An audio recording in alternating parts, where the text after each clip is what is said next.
Alors pour réaliser cette pâquerette qui se prend pour un pissenlit, on va partir donc de deux photos.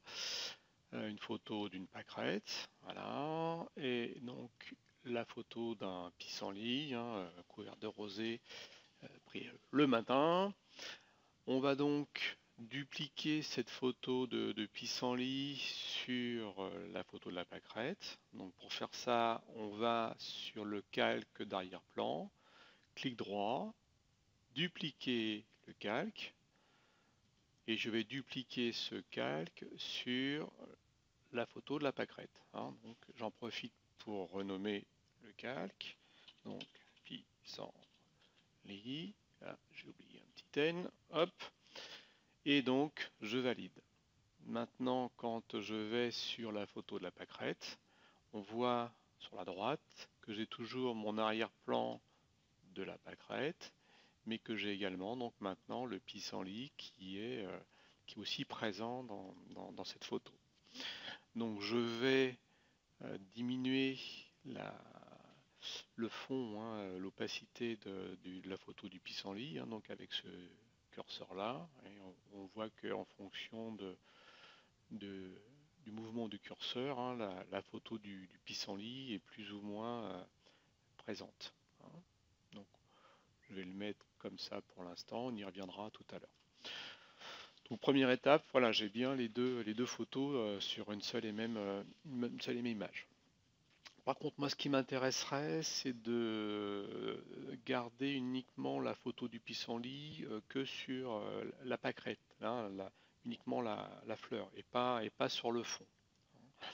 Alors, je vais faire, première chose déjà, je vais redéplacer ma photo de pissenlit pour faire en sorte que j'ai bien des petites gouttes de rosée et puis des éléments de la fleur du pissenlit sur les différentes pétales, hein. Donc, je vais sur cet outil-là, hop. Je me vérifie que je suis bien positionné sur le calque du pissenlit, et donc je déplace ma photo en positionnant voilà, les gouttes de rosée là où je veux garder un peu de détail, hein, complémentaire. Je remonte un petit peu, voilà. Je double-clique, voilà, et donc c'est positionné là où je le souhaite. Donc ce que je veux maintenant, c'est vraiment ne garder le pissenlit que sur les pétales.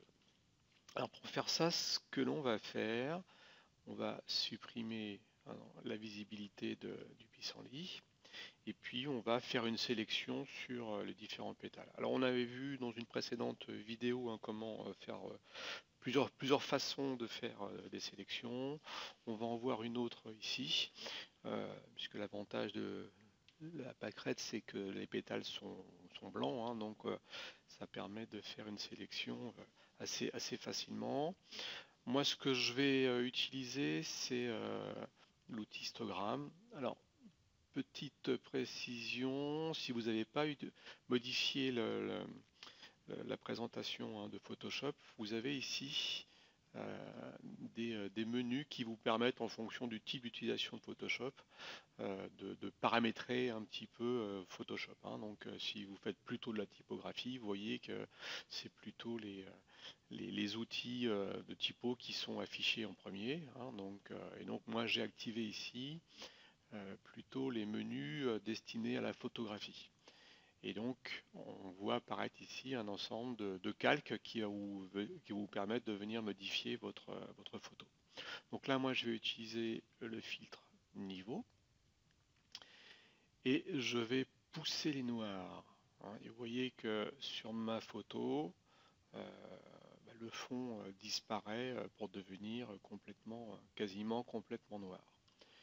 Une fois que j'ai fait cette manipulation, je vais tout simplement venir sur l'outil de sélection baguette magique, hein, qui permet de sélectionner des pixels qui ont la même teinte euh, que les pixels que vous allez sélectionner, dans la mesure où ici mon fond est quasiment noir. Quand je clique gauche sur la souris, vous voyez qu'automatiquement ça m'a sélectionné quasiment tout le fond de la photo. Il reste juste voilà, à compléter ces petits points ici. Donc je rappelle, hein, touche Shift et clic gauche, voilà, toujours pareil, Shift, clic gauche, et j'ai donc sélectionné uniquement les pétales, hein. Donc bon, il y a quelques petites zones ici qui sont sélectionnées, mais on ne va pas s'en occuper, hein, parce que nous ce qu'on souhaite c'est simplement supprimer tout ce qui est en dehors des pétales.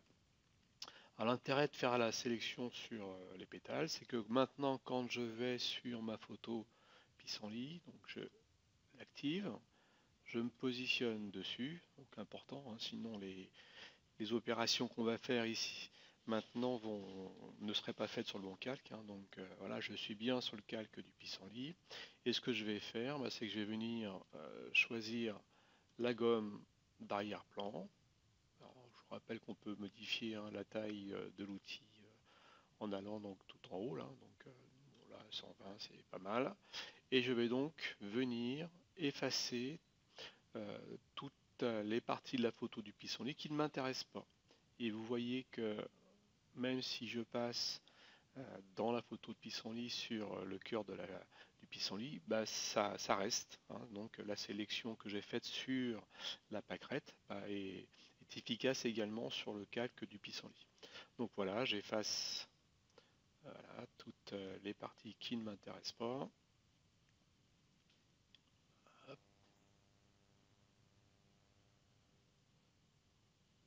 Voilà, je vais faire un petit peu attention parce que j'ai une partie de sélection là, qui est restée.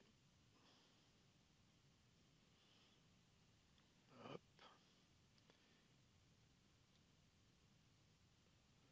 Tac, tac.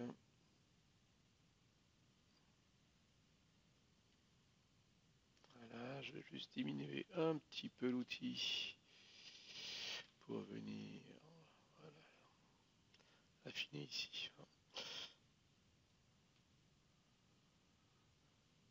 Donc voilà, je désélectionne, CTRL D, et je vais revenir maintenant modifier un peu mon arrière-plan de Marguerite, hein. Donc je vais revenir sur le calque niveau que j'ai créé tout à l'heure, hein. Donc des repassages, je peux l'enlever complètement, hein. Si je clique sur la visibilité, on voit que je retrouve ma photo de pâquerette initiale. Bon, moi je veux quand même assombrir le fond, donc je vais le garder. Par contre, je vais revenir ici, je fais un double clic et je fais réapparaître donc l'outil niveau, et je vais venir rééclaircir un petit peu mon fond. Bon, alors pas trop, mais voilà, légèrement, et je retrouve un petit peu de verdure, on va dire, derrière, hein. Au passage, on va peut-être s'assurer qu'on a bien euh, tout supprimé en termes de fond, hein, sur le pissenlit. Donc j'ai désactivé, hein, le calque de l'arrière-plan. Et donc là, je visualise qu'il y a certains endroits où la gomme n'a pas fait son travail. Donc je me mets sur le calque du pissenlit, je suis sur l'outil gomme et je continue un peu le ménage. Voilà, voilà, voilà. Je réactive. Donc ce que je vais faire maintenant, c'est que je vais redonner un peu plus de peps au pissenlit, hein. Donc toujours pareil, je vais sur l'outil niveau, donc je suis sur le calque pissenlit, hein. Donc je vais sur l'outil niveau, et là à l'inverse, je vais plutôt augmenter les blancs. Donc je vais pousser un petit peu les blancs, et vous voyez que la photo du pissenlit ressort un peu plus. Alors ça fait aussi bouger la photo du dessous, hein. Donc je vais repousser un petit peu les noirs, donc double clic sur le premier calque, hein, et je vais repousser un petit peu les noirs, voilà, pour qu'on ne distingue pas trop mon fond.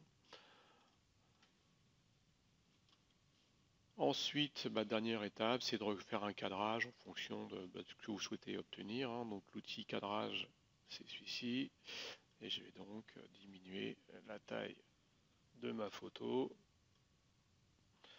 Voilà, en fonction de l'effet recherché, double-clic dans la photo et vous voyez que maintenant donc on a bien donc une pâquerette revisitée et il ne vous reste plus que faire l'enregistrer au format que vous souhaitez.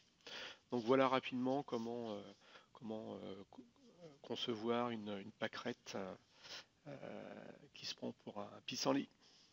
À bientôt.